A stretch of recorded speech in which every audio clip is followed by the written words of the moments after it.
Hello, bonjour à toutes et à tous et bienvenue sur notre hebdo de la semaine 42, mais ne tardons pas car nous avons beaucoup de news cette semaine.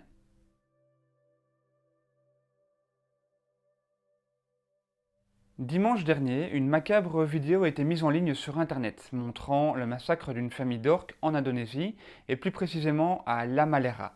Étant donné que l'Indonésie n'a pas signé le moratoire de protection des baleines, il est malheureusement coutume de voir des baleines, principalement des globicéphales et des cachalots, chassées et tuées. Les villageois peuvent donc toujours harponner des baleines avec des harpons dits à l'ancienne. Mais à cause de la rareté de ces baleines dans la région aujourd'hui, les villageois s'en prennent maintenant aussi aux orques. Espérons que les mentalités évoluent pour sauver ces magnifiques créatures. Dimanche toujours, sur une note plus positive, Sir David Attenborough, scientifique, écrivain, naturaliste et scénariste de renom, incite les personnes à changer notre consommation de plastique afin de sauver les océans et les animaux. C'est en effet l'une des deux choses qui l'inquiète le plus avec le réchauffement climatique. Durant ses voyages liés aux recherches pour son tout nouveau film La planète bleue 2, il s'est rendu compte à quel point les océans sont pollués et à quel point cela est un danger pour les animaux, que ce soit pour les oiseaux marins, les phoques ou les baleines. Espérons que son intervention et son nouveau film feront changer les mentalités dans le bon sens. Si vous voulez avoir plus d'informations sur le plastique dans nos océans, découvrez ou redécouvrez notre vidéo qui traite le sujet en cliquant ici en haut. Lundi, une belle rencontre pour des plongeurs qui avaient prévu de faire de belles images de bancs de thon à 6000 des côtes d'Osgore. Ils sont en effet tombés nez à nez avec des orques. C'est assez rare de voir des orques aussi proches des côtes, cela a donc évidemment ravi les plongeurs. Il n'y a aucun doute sur le fait que rencontrer des orques en milieu naturel est vraiment la meilleure façon de pouvoir admirer ces êtres à la fois sensibles et intelligents. Mardi, les scientifiques ont découvert qu'un trou se formait dans la glace hivernale de l'océan Antarctique. Ce phénomène n'avait plus été vu depuis plus de 40 ans. Les scientifiques hésitent encore à attribuer ceci au réchauffement climatique, car il est trop tôt pour le dire. Ces trous dans l'Antarctique sont appelés polynies.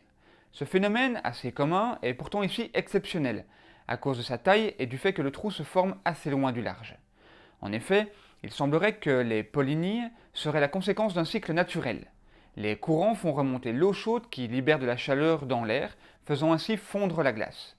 Le professeur de physique à l'université de Toronto, M. Kent Moore, reste prudent dans ses déclarations, précisant que les scientifiques ne comprennent pas encore vraiment les impacts à long terme de ces polynies. Mardi, une promeneuse a découvert à quelques kilomètres de Montpellier un dauphin mort et échoué. Aucune procédure ni enquête n'est en cours de la part de la gendarmerie. L'association héroltaise Si Belle Planète a annoncé que l'échouage d'un seul dauphin n'est pas alarmant et plutôt rare comparé à un échouage de masse. Cela dit, dans un précédent hebdo, nous vous avions déjà informé de nombreux échouages sur les côtes françaises.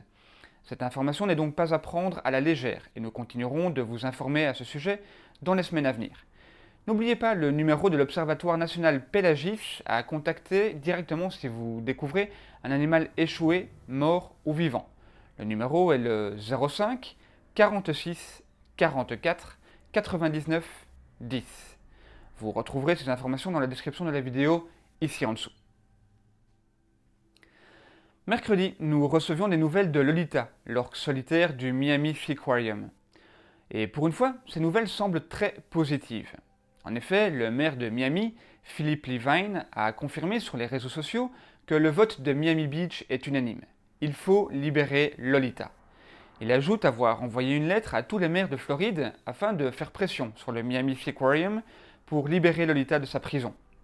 M. Levine a commencé à défendre la cause de Lolita il y a 2 ans déjà. Il souhaite également collecter des fonds pour couvrir le coût estimé d'1,5 million de dollars pour déplacer Lolita dans un sanctuaire près des îles San Juan, dans l'État de Washington, où elle avait été capturée en 1970, à l'âge de 4 ans.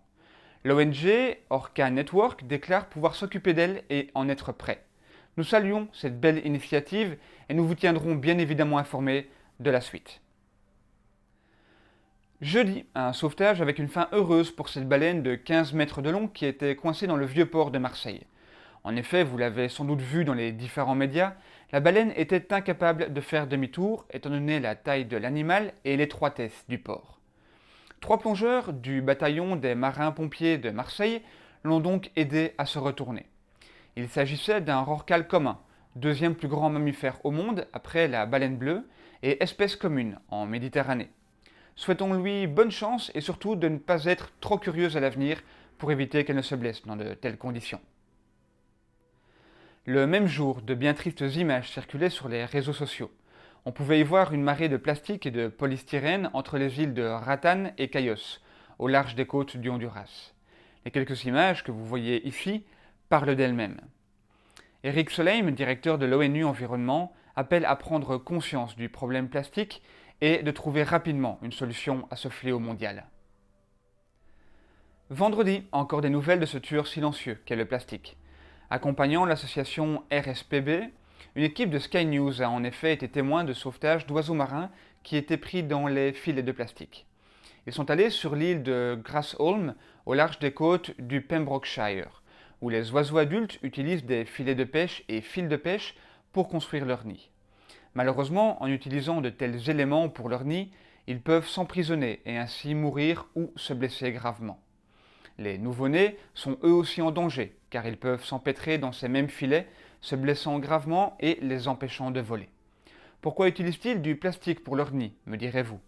Eh bien, ces oiseaux utilisent des algues habituellement, soit de longs filaments qui flottent à la surface de l'eau, tout comme les fils de pêche. Ainsi, 80% de ces nids contiennent du plastique. Armée de patience et de couteaux, cette organisation a déjà libéré 637 oiseaux depuis 12 ans maintenant. Le même jour, des nouvelles du golfe de Californie au Mexique. Une espèce en voie d'extinction, le vaquita, le plus petit des dauphins, voit sa protection prendre des tournures inattendues.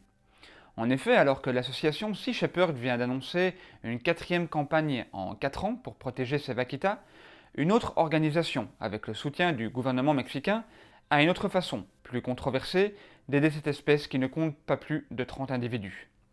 Le Vaquita Conservation Project souhaite capturer les individus restants, les enfermer dans des bassins dans l'idée d'une reproduction. Un individu a donc été capturé ce vendredi. Toutefois, il s'agissait d'un juvénile, trop jeune pour pouvoir vivre sans sa mère. Montrant bien sûr des signes de stress évidents, ce qui pouvait le tuer, le Vaquita Conservation Project a relâché le bébé. L'association se dit déçue de ne pouvoir le garder, mais qu'au moins, maintenant, ils savent comment capturer les vaquitas. Espérons que ce bébé, tellement important pour la survie de l'espèce, retrouve sa maman et vive longtemps. Nous vous laissons juger la façon de vouloir sauver les vaquitas par vous-même, mais si un human se dressera toujours contre la captivité, qui, même si l'objectif est noble, n'est jamais une bonne solution. Vendredi toujours, une nouvelle plus réjouissante cette fois-ci. Une vidéo est apparue sur Facebook montrant le sauvetage d'une raie manta, emprisonnée dans des filets de pêche et qui s'était échouée sur une plage. Les raies manta, pouvant atteindre un poids de 2 tonnes, a pu rejoindre l'océan grâce à la détermination de ses sauveteurs.